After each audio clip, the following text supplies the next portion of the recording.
안녕하세요. 저는 지방에서 사는 30대 후반의 여성입니다. 여러분은 하루에 물을 몇 잔 마시나요? 저는 원래 물을 거의 마시지 않았는데 물을 적당히 마시면 건강에 좋다고 해서 하루에 8잔씩은 꼭 마시려고 해요. 그런데 이 물도 너무 과하게 마시면 몸에 좋지 않다고 합니다. 물을 너무 많이 마시면 몸속의 수분과 염분의 양이 균형을 잃어 오히려 탈수 증상이 생긴다고 해요. 그래서 아무리 물을 마시는 것이 좋다고 해도 적당량만 마셔야 건강해질 수 있습니다. 저는 우리의 삶도 마찬가지라고 생각해요. 좋다는 이유로 너무 과하거나 욕심을 내서 무언가를 하면 오히려 그르치는 경우가 종종 있는 것 같습니다. 지금부터 제가 들려드릴 이야기가 바로 욕심으로 인해 망해버린 내용인데요. 재미없는 사연일지도 모르겠지만 아는 동생의 이야기 듣는다 생각하시고 마음 편히 들어주시면 감사하겠습니다. 일단 우리 가족에 대한 소개부터 해보려고 해요. 저의 부모님은 젊은 시절 시내에 있는 상가 한 채를 매입하셔서 상가 관리도 하시고 나물이나 감자, 고구마 등을 밭에서 키우셔서 판매도 하십니다. 다시 말해 저의 부모님은 건물주이자 농부세요. 원래는 두 분이 밭일만 하시고 상가에는 관리인을 둬서 관리했으나 인건비가 너무 비싸기도 하고 청소도 제대로 되어 있지 않아 부모님이 직접 건물 청소 등을 하며 관리를 하시고 밭일도 하고 계십니다. 그리고 저는 부모님이 정성껏 농사를 지으신 나물이나 감자, 고구마, 고추 등을 받아서 회사들이 밀집한 지역에서 백반집을 운영하고 있어요. 사실 어릴 때부터 요리하는 것을 좋아했던 저는 수도권 4년제 대학교 식품영양학과에 입학했었으나 그곳에서는 요리보다는 음식에 대한 이론적인 것을 배우더라고요. 게다가 대학교 학비에 기숙사비, 생활비까지 하면 돈이 한두 푼이 드는 것이 아니었습니다. 이렇게 대학교에 다니는 것이 시간 낭비에 돈 낭비라고 느껴진 저는 오랜 고민 끝에 자퇴하고 부모님의 도움을 약간 받아 백반집을 차렸어요. 물론 지금은 부모님께서 지원해주신 모든 금액을 다 갚은 상태입니다. 백반집은 제 생각보다 정말 잘 되었어요. 집밥을 먹지 못하는 직장인들이 점심시간마다 줄지어왔고 그 덕에 점심때는 11시부터 항상 빈자리가 없었습니다. 게다가 저녁에도 점심만큼은 아니지만 손님들이 꽤 왔고 한 번씩 단체 회식 예약도 들어왔어요.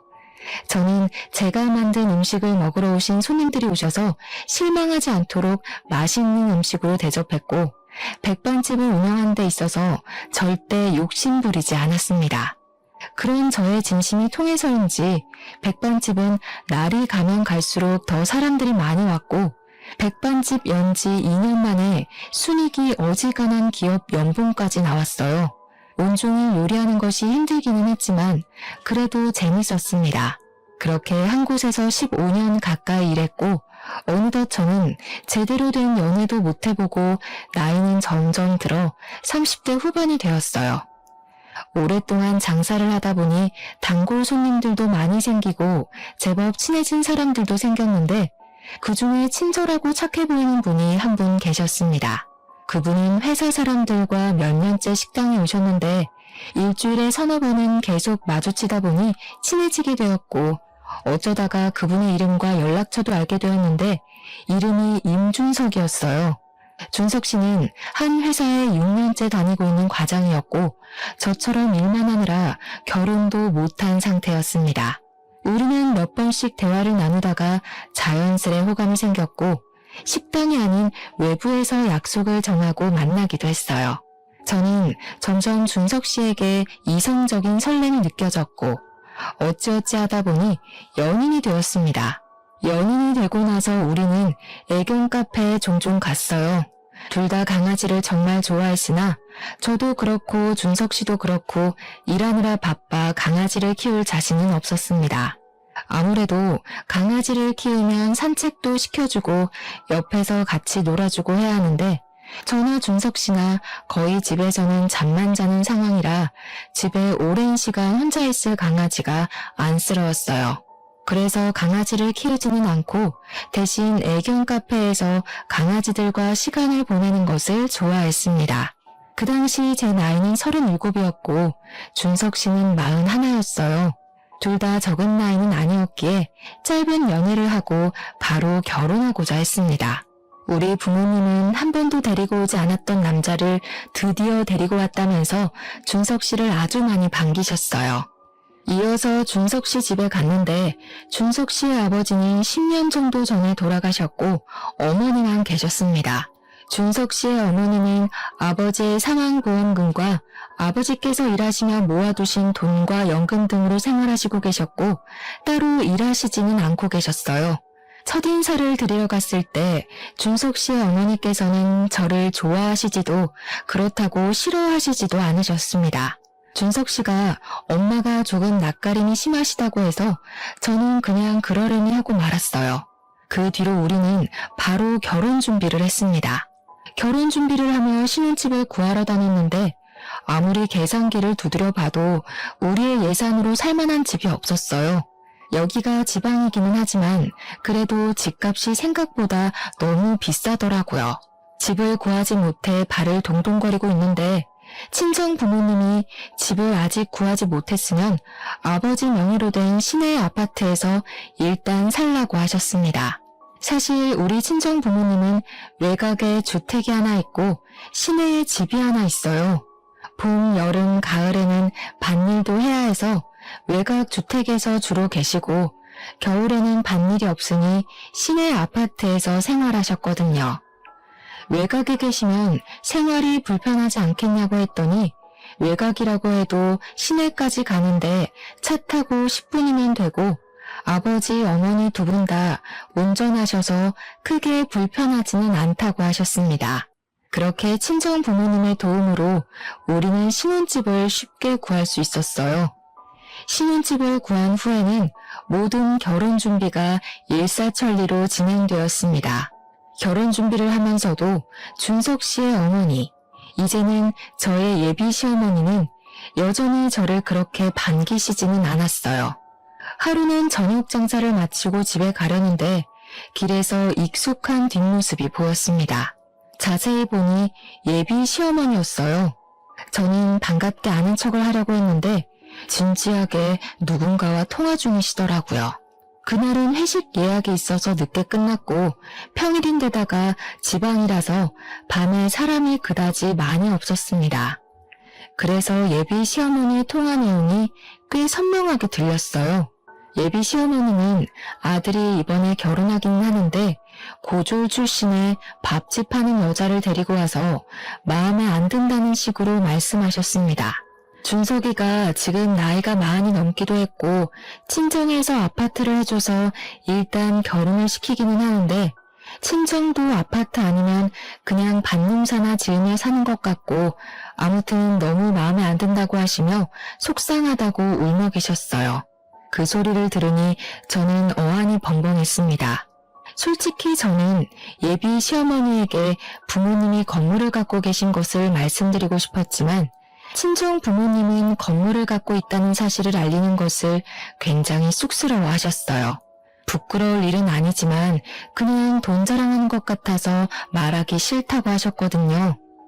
부모님이 그렇게 확고하시고 그 건물이 제 건물도 아닌데 제가 함부로 떠드는 건 아닌 것 같아서 굳이 예비 남편과 예비 시어머니에게 이야기하지 않고 있었습니다.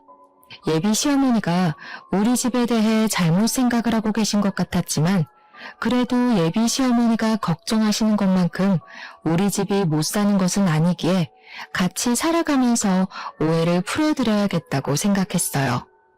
무엇보다 제가 오랜 시간 밥집을 하면서 좋은 손님도 많이 봤지만 별의별 무례한 손님들도 다 만나봤기에 사람을 대하는 것만큼은 나름대로 자신 있었습니다. 그래서 예비 시어머니의 마음은 결혼 후 차차 돌려야겠다고 했어요. 그 뒤로 우리는 별 문제 없이 결혼식을 올리고 진짜 부부가 되었습니다.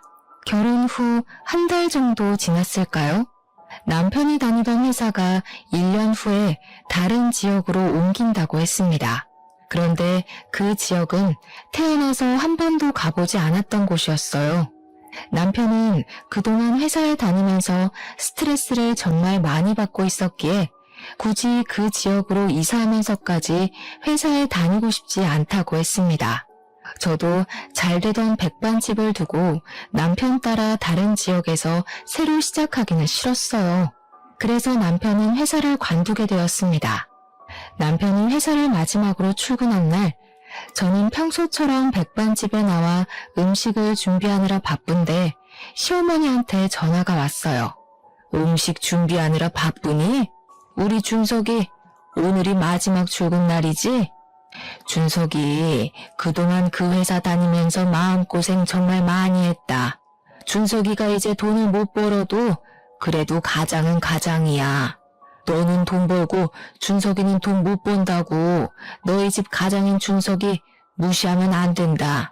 알겠지? 아무리 그래도 준석이 밥도 잘 챙겨주고 해야 해. 이래서 결혼하면 사람이 잘 들어와야 하는데 아무튼 바빠 보이니 전화 끊으마. 시어머니는 제가 혹시라도 남편이 돈을 벌지 못해 구박할까봐 걱정돼서 전화하셨습니다.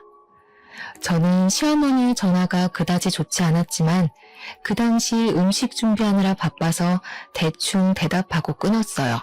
그 뒤로 남편은 다른 회사를 바로 구할 수 있을 것으로 생각했지만 아무래도 지역이 소도시여서 그런지 생각보다 괜찮은 일자리가 나오지 않았습니다.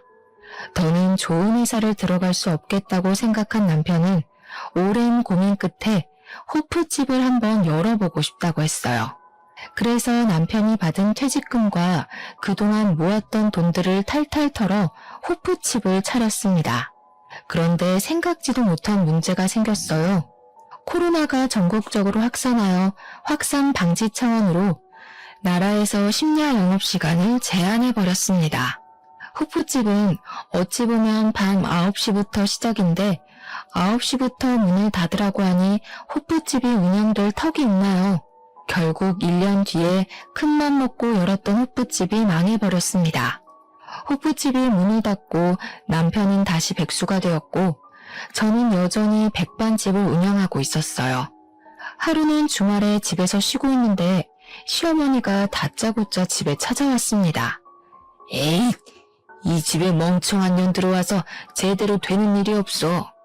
이제 우리 아들 어찌할 거니? 갑자기 오셔서 그게 무슨 소리세요? 내가 답답해서 그런다. 우리 준석이 너랑 결혼하기 전에는 이 지역에 흔치 않은 수도권 대학 졸업자였어. 게다가 좋은 기업 다니며 적지 않은 월급 받으며 잘 살았는데 고졸의 밥집 하는 너 만난 이후로 제대로 되는 것이 없어. 에휴, 잘 다니던 회사가 갑자기 다른 지역으로 이사를 하질 않나. 호프집도 쫄딱 망해버리지 않나.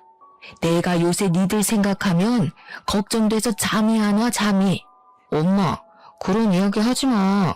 니네 백반집에서 열심히 일하고 있는데 그런 이야기하면 어떡해. 제가 고졸에 백반집 하는 것 맞기는 하는데요. 그런다고 제가 어머니한테 이런 소리 들을 이유는 없다고 생각해요. 말씀이 너무 심하신 것 같아요. 시어머니는 집에 오자마자 저에게 결혼시킨 것을 후회한다는 식으로 말씀하셨습니다. 시어머니가 걱정되는 것은 이해하지만 솔직히 답답하기는 제가 더 답답했어요. 코로나로 인해 회사들도 단축근무 또는 재택근무로 많이 전환되기도 하고 점심시간에 식당 이용하기보다는 도시락을 많이 먹으면서 백반집의 매출도 점점 줄었습니다. 저는 배달을 하거나 포장을 하지도 않았기에 코로나로 인한 타격이 꽤 컸어요. 남편은 일을 도무지 못 구하고 있었고 제가 백반집에서 번 돈으로만 생활하려니 힘들어 죽겠는데 시어머니까지 와서 제가 멍청해서 이렇게 되었다는 소리를 들으니 너무 속상해서 눈물이 다 났습니다. 시어머니는 제가 갑자기 울자 당황해하면서 나가버렸고 남편은 그런 저를 위로해 주었어요. 어머니한테 다시는 이런 말 듣지 않게 하겠다고 하고 자신도 얼른 일을 구해보겠다고 했습니다. 그 뒤로도 여전히 장사는 힘들었어요. 하루는 가게 앞에 앉아 한숨 쉬고 있는데 친정 부모님이 오셨습니다. 시내에 볼 일 있어서 왔다가 잠깐 들렸는데 왜 이리 얼굴이 상했냐고 하셨어요. 저는 엄마에게 남편은 회사를 못 구하고 백반집 매출도 안 나와서 너무 힘들다고 했습니다. 그리고 시어머니가 아직도 저를 그다지 좋게 생각하지 않는다고 말하고 싶었지만 부모님이 속상해하실까봐 말하지 않았어요. 부모님은 저의 이야기를 듣더니 그동안 힘들었을 텐데 왜 내색하지 않았느냐고 하셨습니다. 그러면서 그렇게 전 힘들면 일단 지금 사는 집 명의를 제 명의로 바꿔주시겠다고 했어요. 나중에 혹시 더 힘든 일이 생기거나 하면 그때 그 집을 팔던가 해서 자금을 마련하라고 했습니다. 그리고 이거는 일단 혹시 모르니 시댁이나 남편에게 굳이 말하지 말고 여전히 명의는 부모님 명의인 것처럼 하라고 했어요. 제가 굳이 왜 그래야 하냐고 했더니 여자도 뭔가 비빌 언덕이 있어야 한다며 일단 제 명의로 하되 남편에게는 비밀로 하라고 했습니다. 그렇게 저는 부모님의 말씀대로 집을 제 명의로 몰래 바꾸었어요. 남편은 그 뒤로 열심히 일을 구해보려고 했지만 코로나 시국이라 회사에 다시 들어가기 힘든 상황이었습니다. 저는 더는 가게 장사만으로는 안 될 것 같다는 생각에 배달을 시켰어요. 회사에 도시락 배달을 하니 조금씩 주문이 들어오기는 했지만 배달료가 너무 비쌌습니다.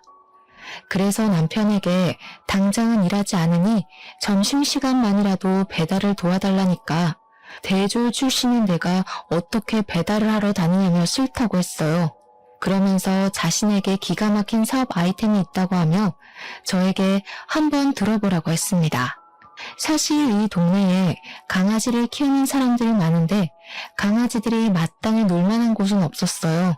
요새는 목줄도 의무화되고 큰 개들은 입마개도 꼭 해야 하며 개물림 사고가 잦다 보니 애견인들이 마음 놓고 다닐 곳이 생각보다 없었거든요. 그래서 남편은 애견 유치원을 열고 싶다고 했습니다. 주변에 강아지를 키우는 지인들에게 물어보니 애견 유치원이 하나쯤 있었으면 좋겠다고 했다면서 한번 열어보자고 했어요. 나쁜 생각은 아니었지만 이미 호프집으로 망한 터라 저는 또 망할까봐 걱정되었습니다. 그러던 어느 날 친정엄마에게 전화가 왔어요. 남편은 요새 회사 구하고 있냐길래 사실 지금 애견 유치원을 창업하고 싶다 해서 일을 도와줘야 할지 말아야 할지 고민이 된다고 했습니다. 친정엄마는 처음에 아버지가 상가 매입한다고 하셨을 때 엄청 말렸는데 지금은 결국 잘 되고 있지 않냐며 한번 남편 믿어보라고 했어요. 그리고 친정엄마 지인분들도 이 근처에 강아지들이 놀만한 곳이 없다고 이야기했다며 애견 유치원 하나쯤 생기면 잘 될 것 같다고 하셨습니다. 그리고 다음날 친정아빠가 남편과 저에게 전화해서 잠깐 친정으로 오라고 했어요. 친정아빠는 남편에게 애견 유치원 차릴 생각이 있다고 하던데 어떤 식으로 할 건지 한번 이야기해 보라고 하셨습니다. 친정아빠가 사실 지금은 사업을 안 하시지만 젊을 때는 사업을 크게 하셔서 안목이 꽤 좋으시거든요. 건강상의 문제로 회사를 친척에게 넘기고 지방으로 내려오기는 했지만 그때 사업으로 번 돈으로 이곳에 주택과 아파트 그리고 상가를 사신 것입니다.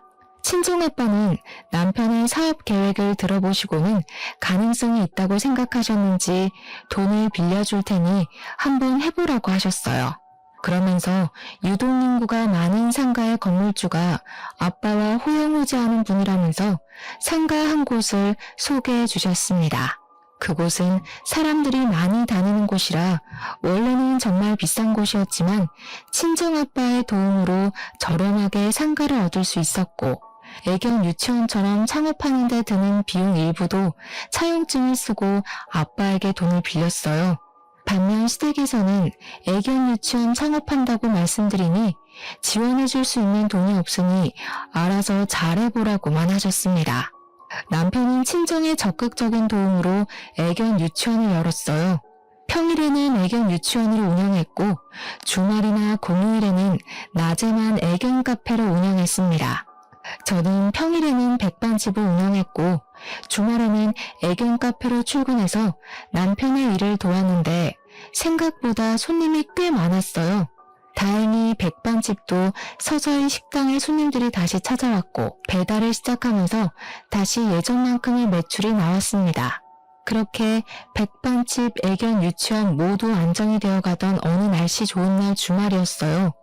남편은 카페 운영하는데 필요한 소모품이 없어서 사러 나갔고 저 혼자 애견 카페에서 일하는데 시어머니가 오셨습니다.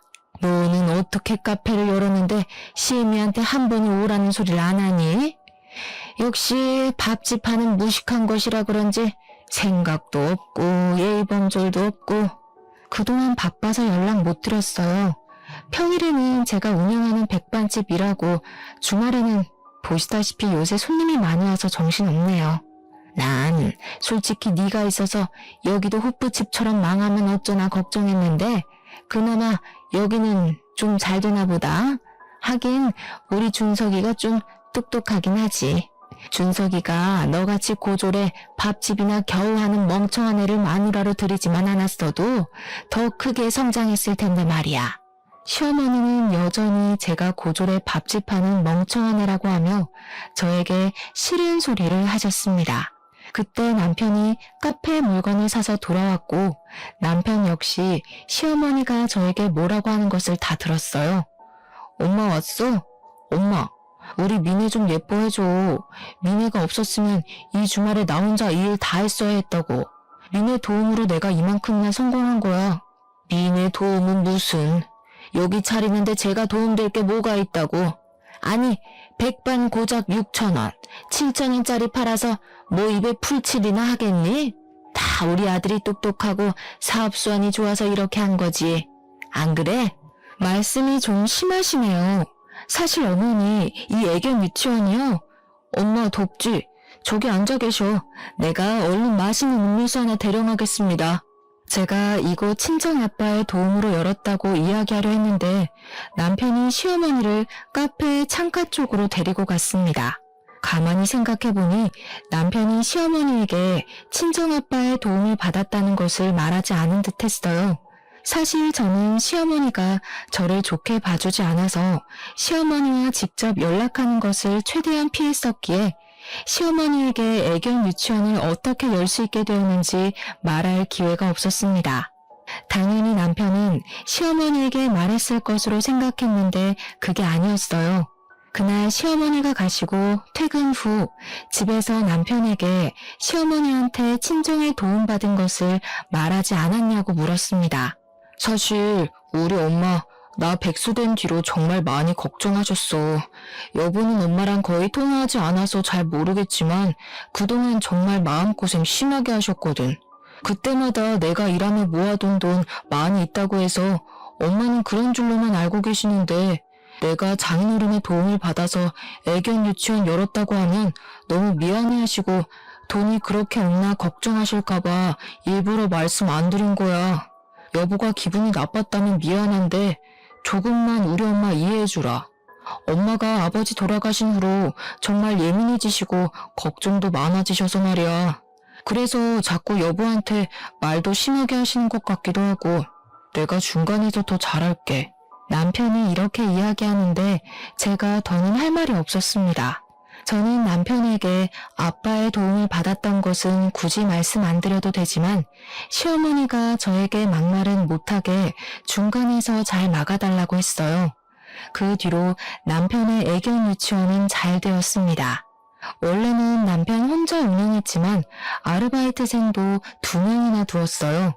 아르바이트생을 둔 뒤로도 매출이 쭉쭉 올랐고 백반집 매출과 남편의 애견 유치원 매출을 합치면 적지 않은 돈을 벌었습니다. 사업에 재미를 본 남편은 이어서 애견 유치원을 체인점으로 내고 싶다고 했어요. 저는 사실 체인점은 아니라는 생각이 들었습니다. 음식점도 하나만 있을 때는 잘 되다가도 2호점, 3호점이 생기면 맛이 변하고 손님도 뚝 끊기는 경우가 허다하잖아요. 물론 애견 유치원은 음식점은 아니라 다를 수도 있으나 저는 지금의 애견 유치원 하나만으로도 앞으로 우리가 먹고 사는데 지장이 없다고 생각했습니다. 또한 남편만 일하는 게 아니라 저도 백반집을 운영하고 있잖아요.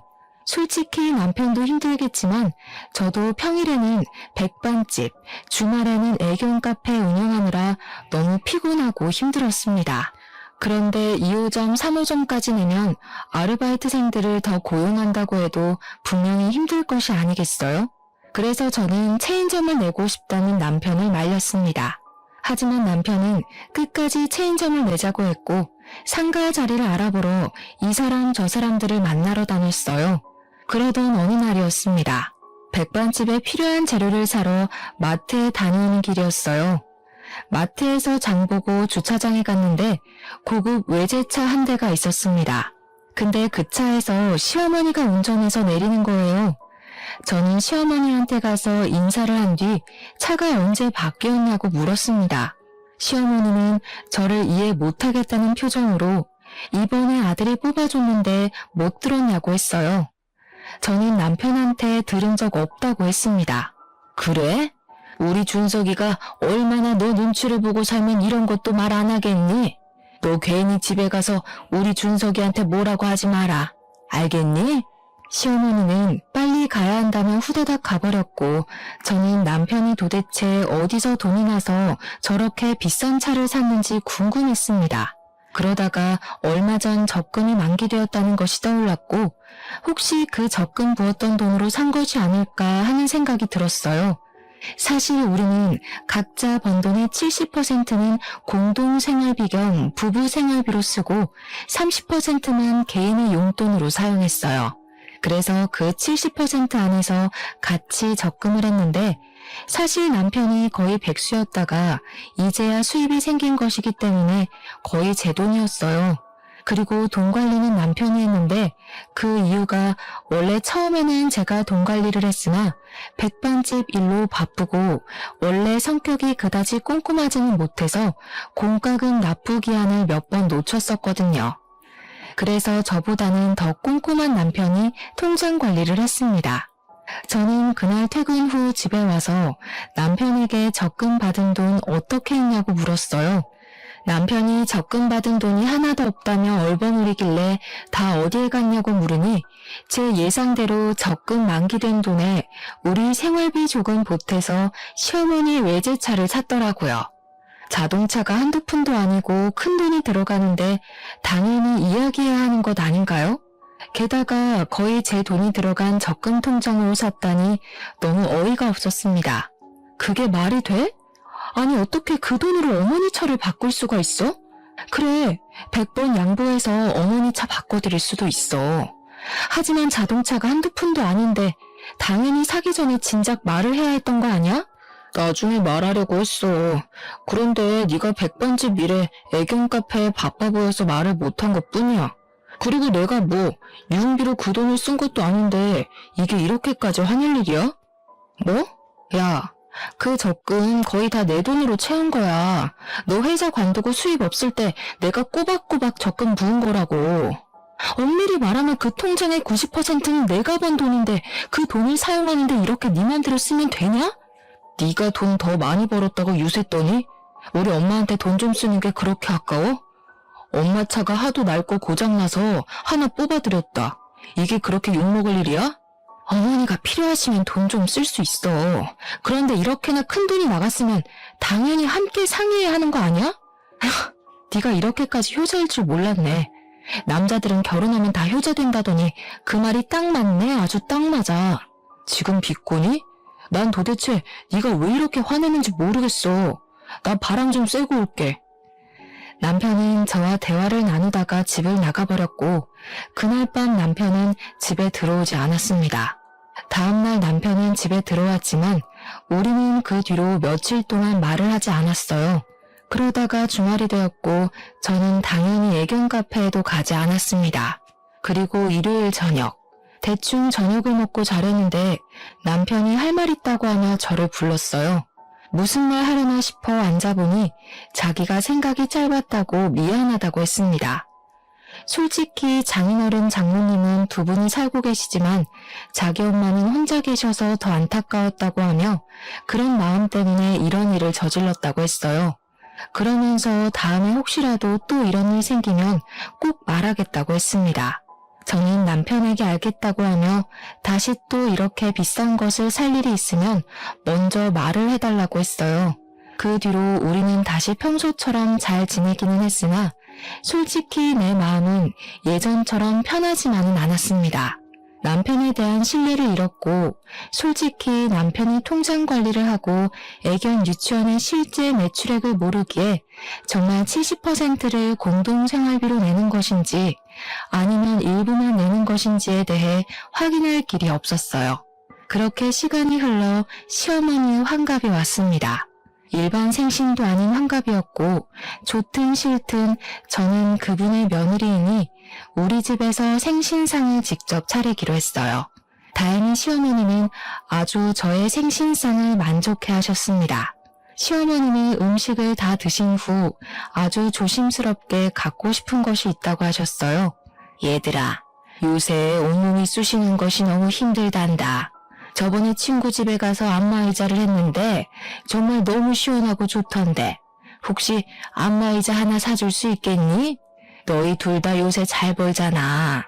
남들은 같이 해외여행 가고 한다던데 나는 너희들 바쁘니 그건 바라지도 않는다. 다만 안마의자 하나만 사줘. 시어머니는 우리에게 환갑 선물로 안마의자를 사달라고 하셨습니다. 솔직히 우리 부모님은 저에게 생신 때조차 뭐가 필요하다는 말씀을 하신 적이 없으셨는데 시어머니는 안마의자를 사달라고 하시는 이 상황이 조금 이해가 가지는 않았어요. 그래도 우리가 여건이 되기는 하고 다른 날도 아니고 환갑이니 좋은 마음으로 안마의자를 사드리기로 했습니다. 그리고 몇 개월이 지났어요. 백반집에서 저녁 장사 준비로 정신없이 식재료를 손질하고 있는데 남편이 식당으로 찾아왔습니다. 남편은 저에게 아르바이트생들 월급을 줘야 하는데 돈이 없다며 조금 도와달라고 했어요. 저는 분명 애견 유치원에서도 나오는 매출이 있는데 지금 무슨 소리냐고 물었습니다. 2호점 3호점 낸다고 사람들 만나서 접대비 내고 했더니 지금 마이너스야. 지금 당장 아르바이트생들 월급도 주고 상가 관리비도 내야 하고 돈 나갈 것이 너무 많은데 이를 어쩌지? 그동안 모아둔 돈 있으면 한 번만 좀 도와주면 안 될까? 뭐? 아니 아무리 그래도 월급이나 관리비는 빼놓고 돈을 썼어야지. 그런데 그게 얼마나 된다고 마이너스까지 돼? 이따 밤에 확인 좀 해봐야겠어. 확인하고 나서 돈을 빌려주든 말든 할게. 남편은 제 앞에서 돈이 없다고 울상이었습니다. 그날 밤 퇴근 후 집에 가서 남편과 함께 통장을 확인해보니 남편은 꾸준히 시어머니한테 용돈을 보내고 있었어요. 게다가 체인점을 오픈한다고 사람들을 만나서 모든 밥값을 다 남편이 내고 있었습니다. 저는 남편에게 네 사업 유지하는데 메꿔줄 돈 없다고 했고 남편은 그럼 친정에서 빌려서라도 돈 좀 구해달라고 했어요. 당당하게 돈을 요구하는 남편의 태도에 기가 막혀서 저는 절대 돈을 안 줄 것이라고 단호히 거절했습니다. 사실 아빠는 그동안 밭농사로 재배한 나물들이나 고구마, 감자 같은 것들을 파셔서 돈을 모아오셨는데 이번에 아빠 명의의 밭을 하나 팔아서 그동안 모으신 돈과 합쳐서 건물 하나를 더 사셨어요. 그 건물이 바로 남편이 운영하는 애견 유치원 건물이었고 아빠는 사위가 애견 유치원을 하고 있으니 월세를 엄청 싸게 주려고 했습니다. 솔직히 아빠가 애견 유치원 열 때도 많이 도와주셨고 이번에도 월세를 확 깎아주신다고 하는데 저도 염치가 있지 어떻게 아빠한테 더 돈을 달라고 합니까? 당연히 못하겠다고 했어요. 그랬더니 남편은 그럼 이 집 팔고 시댁에 들어가자고 하길래 지금 무슨 말을 하느냐고 했습니다. 저번에 너네 부모님이랑 너랑 백반집에서 이야기하는 거 다 들었어. 애견 유치원 열기 전에 이 집 네 명의로 바꿔주셨잖아. 아니야? 그러면서 나한테는 말 한마디 안 하고 내가 우리 엄마 차 바꿔주니까 그거 가지고 생 난리냐? 솔직히 엄밀히 따지면 너도 날 속인 거 아니야? 내가 속인 거 다 용서해 줄 테니까 이 집 팔아서 그 돈으로 급한 불 해결하고 체인점도 만들자. 그렇게 할 수 있지? 그게 말이 된다고 생각해? 솔직히 이 집 부모님이 열심히 일해서 모은 돈으로 마련하신 집이야. 그런 집을 어떻게 그렇게 넙죽 받아 처먹을 생각을 해. 사람이 양심이 있어야지. 남편과 저는 그날 대판 싸우고 그 뒤로 우리는 서로의 의견을 굽히지 않아 숨막히는 냉전 상태가 되었습니다. 그렇게 일주일 정도가 지났어요. 그날은 우리 엄마 생신이었고 다음 날이 시아버지 제삿날이었습니다. 저는 엄마 생신상을 우리 집에서 차리고 다음날 시아버지 제사를 준비하기로 했어요. 남편도 엄마 생신이니 오라니까 일하느라 바쁘다고 안 온다고 했습니다. 저 역시 남편에게 아직 화가 풀리지 않아서 혼자 부모님을 집에 모시고 생신상을 차리고 있었어요. 한창 정신없이 준비하는데 누가 집 대문을 열어 나가보니 남편과 시어머니가 있었습니다. 준석이가 말해줘서 알았다.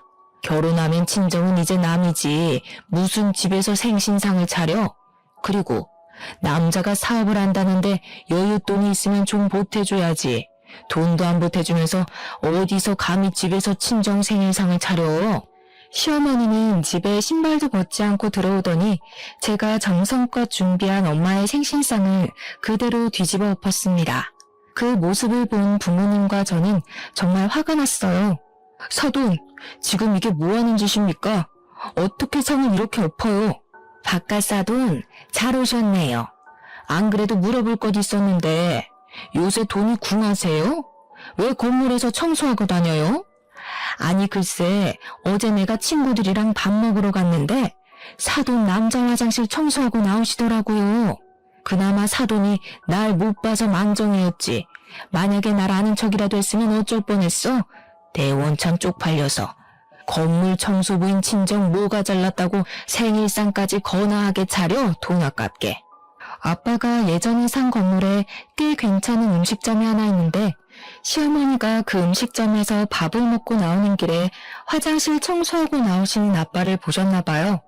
시어머니는 건물 청소하는 아빠의 모습이 부끄러웠다고 하며 대놓고 면박을 주었습니다. 네, 제가 그 건물 청소합니다. 그런데 제가 왜 그 건물 청소하고 다니는지 아세요? 뭐 보나마나 푼돈 몇 푼 좀 벌어보려는 거겠지 뭐. 어찌 보면 틀린 말은 아니네요. 인건비 좀 줄이려고 제가 직접 청소하고 다니는 거니까요. 인건비? 무슨 인건비? 당신이 그 건물 주인이라도 돼? 그 조물주 위에 있다는 건물주라도 되느냐고. 네, 그 건물 주인이 바로 접니다. 건물 관리 청소 용역까지 쓰려니 아무래도 돈이 한두 푼 드는 것이 아니라서 제가 직접 그 건물 관리하고 있었다고요. 그 건물에 상가 풀로 입점한 건 아시죠? 그리고 말이죠. 당신 아들이 운영하는 애견 유치원 그 건물도 이제 제 건물입니다. 거기 건물주가 바로 나라고요. 아빠는 그동안 돈 자랑하는 것 같다며 굳이 밝히지 않았던 건물주라는 사실을 밝혔습니다.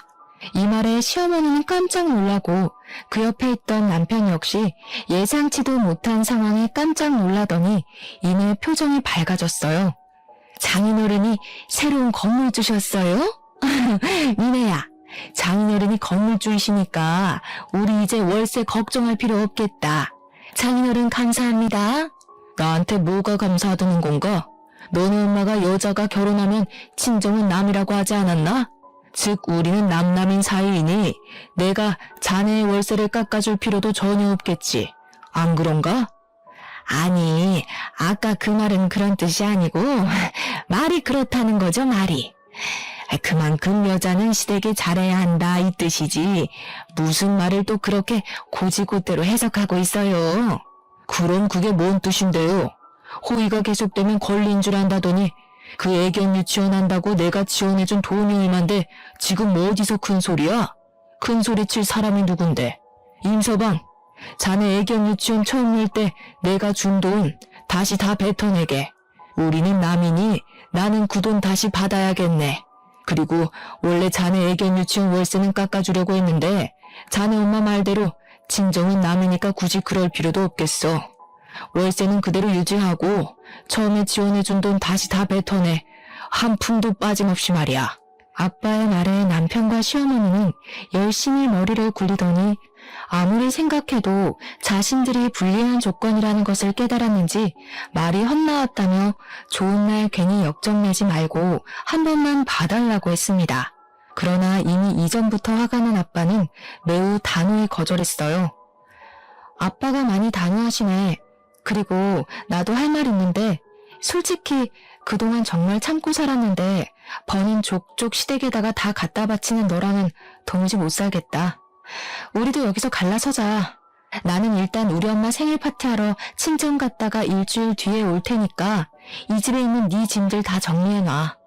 일주일 후에도 짐들 정리 안 돼 있으면 다 버려버린다. 여기 이 집 내 명의인 거 알지? 참, 그리고 저기 부엌도 좀 정리하고. 저는 일주일의 기한을 주고 짐 다 빼라고 하고 이혼하자고 했습니다. 그리고 일주일 뒤 저는 이혼 서류를 들고 다시 집에 갔어요. 남편은 집에 없었고 남편의 짐이 다 아직 집에 있길래 직접 캐리어에 넣어서 시댁에다가 이혼 서류와 함께 퀵으로 보내버렸습니다. 이걸 본 시어머니가 저에게 전화했어요. 세아가, 그동안 내가 너한테 고졸에 밥집 한다고 무시해서 속상했지? 미안해. 네가 너무 잘 나가서 혹시라도 우리 아들이 기죽어서 살까봐 그랬던 거야. 나 사실 네가 정말 너무 대단하다고 느꼈다. 그러니까 대단한 우리 며느님이 바깥사돈 설득 좀 시켜줘봐. 바깥사돈이 월세도 기존보다 2배로 올려버리고 애견 유치원 열 때 빌려준 돈을 다 뱉어내라는데 우리가 그 돈을 어떻게 구하니? 그러든 말든 제가 알 바 아니죠. 저와 남편 이제는 이혼할 건데요. 아무튼 길게 통화할 것도 없고 이혼 서류 작성해서 법원 앞에서 보자고 전해주세요. 전화 끊습니다. 시어머니와 전화를 끊고 나니 남편이 집으로 왔습니다. 남편은 저에게 어떻게 이혼 서류까지 내밀 수가 있냐고 화를 내며 따져댔어요. 돈 버는 족족 나 몰래 시댁에다가 다 갖다 바치고 그 돈 모자라 너네 엄마는 우리 부모님한테 막말까지 했어. 게다가 그동안 네가 생활비를 제대로 내기라도 했니? 알아보니까 이런 것도 다 이혼 사유더라. 만약에 이혼 소송이라도 가면 너는 유책 배우자가 돼서 위자료까지 내야 하는데 감당할 수 있겠어? 나는 너랑은 절대 다시 합칠 생각 없으니까 머리 잘 굴려서 생각해봐. 뭐가 더 좋을지. 남편은 한동안 아무 말도 하지 못하더니 결국 시댁으로 갔습니다. 그리고 며칠 뒤 우리는 법원에 이혼 서류를 제출하고 숙려 기간 후 이혼하게 되었어요. 그 후 전 남편은 아빠의 독촉에 시댁집과 애견 유치원을 팔고 아빠가 주셨던 돈을 다 다시 돌려주었습니다. 그리고 전 남편과 전 시어머니는 단칸방에서 일용직으로 일하며 먹고 산다고 해요. 이렇게 저는 늦은 나이에 겨우 결혼했지만 이혼하고 다시 혼자가 되었습니다. 이번에 이 일을 겪으면서 느낀 점이 하나 있는데 그것은 바로 사람이 욕심을 부리면 그 욕심으로 인해 화를 당한다는 점이에요. 생각해보면 사람이 욕심을 부려서 오히려 망한 경우를 꽤 많이 본 것 같은데 그래도 사람인지라 뭐 하나가 잘 되면 더 많은 것을 얻고 싶은 욕심이 생기는 것 같습니다. 하지만 저희 부모님은 그런 욕심을 부리시지 않으셨고 그 결과 지금까지도 적지 않은 재산을 가지고 계셔서 지금도 행복하게 사시는 것 같아요. 저 역시 이런 부모님을 본받아 앞으로 남은 삶을 살아가는 데 있어서 돈이든 명예든 그 무엇이든 간에 욕심 부리지 않고 정직하게 살려고 합니다. 오늘 이렇게 부족한 글솜씨로 사연을 쓰니 뭔가 속이 후련하기도 하고 더 열심히 살아야겠다는 생각이 드네요. 이제 장사 준비를 하러 갈 시간이 되었네요. 저의 긴 이야기 들어주셔서 감사합니다. 다들 즐거운 식사 시간 보내시고 오늘 하루도 행복하시길 바래요.